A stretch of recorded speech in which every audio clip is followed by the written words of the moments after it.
नमस्कार दोस्तों, आपको चेन्नई सुपर किंग्स और रॉयल चैलेंजर्स बेंगलोर के बीच खेला गया आईपीएल 2024 का पहला मुकाबला और रोमांचक महामुकाबला पसंद आया हो तो इस वीडियो को आप दिल से लाइक जरूर करें। इस वीडियो का लाइक टारगेट 100 लाइक है, तो इस वीडियो को आप दिल से लाइक जरूर करें। दोस्तों, आईपीएल 2024 के पहले और सबसे रोमांचक महामुकाबले में चेन्नई आईपीएल इतिहास की दो सबसे बड़ी टीमें एक दूसरे से भिड़ी। इस बार ऋतुराज गायकवाड़ की चेन्नई सुपर किंग्स के सामने फाफडू प्लेसिस की रॉयल चैलेंजर्स बेंगलोर की टीम खड़ी थी। इस रोंगटे खड़े कर देने वाले महामुकाबले में बेंगलुरु के कप्तान फाफडू प्लेसिस ने टॉस जीता था और पहले बल्लेबाजी का फैसला लिया और चेन्नई की टीम को पहले गेंदबाजी के लिए आमंत्रित किया था। उसके बाद रनों की बारिश करने के इरादे से बेंगलुरु के दो दिग्गज ओपनर बल्लेबाज मैदान में उतरे। विश्व के सबसे बेहतरीन बल्लेबाज विराट कोहली और बेंगलुरु के कप्तान फाफडू प्लेसिस के कंधों पर इस मुकाबले में अपनी टीम को एक विस्फोटक ओपनिंग शुरुआत दिलाने की बहुत ही बड़ी जिम्मेदारी थी और इस बड़े मुकाबले में बेंगलुरु की धमाकेदार ओपनिंग जोड़ी ने अपनी टीम को एक गजब की शुरुआत इस मुकाबले में दिलाई। खासकर के कप्तान फाफडू प्लेसिस अद्भुत बल्लेबाजी कर रहे थे। दूसरे छोर पर बेहतरीन फॉर्म में चल रहे विराट कोहली को बल्लेबाजी का कोई भी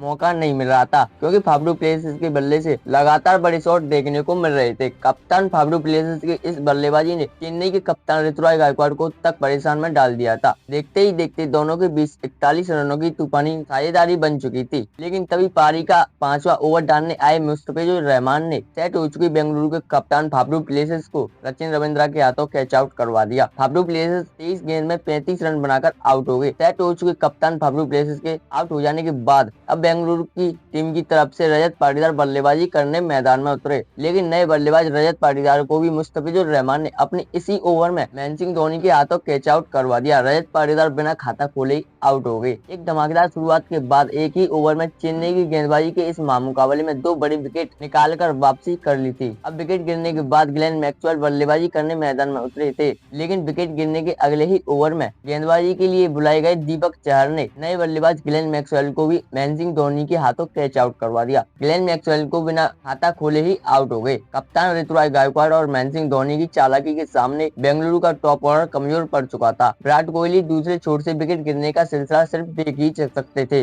लेकिन अब मैदान पर कैमरॉन ग्रीन बल्लेबाजी करने आए और फिर यहाँ से विराट कोहली और कैमरॉन ग्रीन ने बल्लेबाजी बेंगलुरु की पारी को संभाला और एक महत्वपूर्ण साझेदारी खड़ी करना शुरू कर दिया। चेन्नई की गेंदबाजी बेंगलुरु को अब इस मुकाबले में वापसी करने का कोई भी मौका नहीं दे रही थी, लेकिन विराट कोहली हार मानने को तैयार नहीं थे। इस बीच विराट कोहली ने एक शानदार छक्का लगाया, चेन्नई की गेंदबाजी पर दबाव बनाना चाहा, लेकिन तभी फिर एक बार मुस्तफिजुर रहमान की गेंदबाजी पर वापसी हुई और गेंदबाजी पर आते ही ओवर की दूसरी ही गेंद पर सेट हो चुके विराट कोहली को मुस्तफिजुर रहमान ने सचिन रविंद्रा के हाथों कैच आउट करवा दिया। विराट कोहली 20 गेंद में 31 रन बनाकर आउट हो गए। अब बेंगलुरु की टीम एक बड़ी मुसीबत में थी। विराट कोहली जैसे सेट हो बल्लेबाज के आउट होते ही बेंगलुरु की टीम पर दबाव और भी ज्यादा बढ़ चुका था। अब विकेट गिर जाने के बाद अनुज रावत बल्लेबाजी करने मैदान में उतरे, लेकिन मुस्तफिजुर रहमान ने अपने इसी ओवर में दूसरे सेट हो चुके कैमरॉन ग्रीन को क्लीन बोल्ड करते हुए बेंगलुरु की टीम को पूरी तरह से बैकफुट पर ढकेल दिया। कैमरॉन ग्रीन 22 गेंद में 18 रन बनाकर आउट हो गए। अब बेंगलुरु ने अपनी टीम को खो दिया था। मुस्तफिजुर रहमान की गेंदबाजी को बेंगलुरु के बल्लेबाजों को समझ ही नहीं आ रही थी और उस पर से ऋतुराज गायकवाड़ और महेंद्र सिंह धोनी की कप्तानी से पूरी बेंगलुरु की बल्लेबाजी को गुमराह कर रहे थे। और अब मैदान में दिनेश कार्तिक बल्लेबाजी करने आए और यहाँ से फिर अनुज रावत और दिनेश कार्तिक ने बेंगलुरु की डगमगाई पारी को संभाला और एक महत्वपूर्ण साझेदारी बनाना शुरू कर दिया। अब इस साझेदारी पर ही इस पूरे मुकाबले में बेंगलुरु की किस्मत टिकी हुई थी और ऐसा ही करके दिखाया। अनुज रावत और दिनेश कार्तिक की इस जोड़ी ने दोनों ही बल्लेबाज ने सेट हो जाने के बाद अब चेन्नई की गेंदबाजी पर पलटवार करने की ठान ली थी और इसकी शुरुआत अनुज रावत ने की और अनुज रावत ने धमाकेदार से बल्लेबाजी करते हुए चेन्नई की गेंदबाजी पर दबाव बनाना शुरू कर दिया। तो वहीं दूसरे छोर से दिनेश कार्तिक भी उनका साथ बखूबी निभा रहे थे। अनुज रावत और दिनेश कार्तिक की इस बल्लेबाजी ने कहीं न कहीं बेंगलोर की टीम की इस मुकाबले में वापसी करवा दी थी। अनुज रावत और दिनेश कार्तिक की इस गजब की बल्लेबाजी ने अब चेन्नई के कप्तान ऋतुराज गायकवाड़ को एक दबाव में डाल दिया था और फिर इसी बीच अनुज रावत और दिनेश कार्तिक के बीच अर्धशतकीय साझेदारी भी पूरी हो गई। अब इस पारी के आखिरी ओवर की शुरुआत हो चुकी थी। अब इन दोनों ही से ही बेंगलुरु की टीम को लगातार बड़े शॉट की जरूरत थी और ऐसा ही करके दिखाया। अनुज रावत और दिनेश कार्तिक इस जोड़ी ने खास करके अनुज रावत ने तुषार देशपांडे को अपना निशाना बनाया और लगातार छक्के लगाते हुए बेंगलुरु के स्कोर बोर्ड को आगे और तेजी से बढ़ाया। दोनों की यह साझेदारी बेंगलुरु की टीम के लिए किसी वरदान की तरह साबित हो रही थी। अनुज रावत और दिनेश कार्तिक ने अंत में लाजवाब बल्लेबाजी करके दिखाई और इसी विशाल साझेदारी की बदौलत बेंगलुरु की टीम ने 173 रनों का लक्ष्य चेन्नई की टीम को आगे रखा। उसके बाद बेंगलुरु से मिले 174 रनों के विशाल लक्ष्य का पीछा करने में चेन्नई के दो दिग्गज ओपनर बल्लेबाज मैदान में उतरे। चेन्नई के कप्तान ऋतुराज गायकवाड़ और सचिन रविंद्र के कंधों पर इस महामुकाबले में अपनी टीम को एक विस्फोटक ओपनिंग शुरुआत दिलाने की बहुत ही बड़ी जिम्मेदारी थी और ऐसा ही करके दिखाया। चेन्नई के इन दोनों दिग्गज ओपनर बल्लेबाजों ने कप्तान ऋतुराज गायकवाड़ और सचिन रविंद्र की इस जोड़ी ने आते ही बेंगलुरु के गेंदबाजों पर विकेट विस्फोटक बल्लेबाजी करते हुए अपनी टीम को एक गजब की शुरुआत महामुकाबले में दिलाई। खास करके सचिन रविंद्र इस मुकाबले में धमाकेदार अंदाज से बल्लेबाजी कर रहे थे। कप्तान ऋतुराज गायकवाड़ के साथ मिलकर सचिन रविंद्र ने पहले विकेट के लिए 38 रनों की साझेदारी बना दी, लेकिन तभी फिर गेंदबाजी पर आए यश दयाल ने सेट हो चुके चेन्नई के कप्तान ऋतुराज गायकवाड़ को कैमरन ग्रीन के हाथों कैच आउट करवा दिया। कप्तान ऋतुराज गायकवाड़ 15 गेंद में 15 रन बनाकर आउट हो गए। गायकवाड़ के आउट हो जाने के बाद अब चेन्नई की टीम की तरफ से अजिंक्य रहाणे बल्लेबाजी करने के लिए मैदान में उतरे, लेकिन दूसरे छोर से सचिन रविंद्र का बल्ला रुकने का नाम नहीं ले रहा था। तो वहीं अजिंक्य रहाणे ने भी आते ही एक शानदार छक्का लगाते हुए अपने इरादे साफ तौर पर विरोधी टीम को बता दिए थे,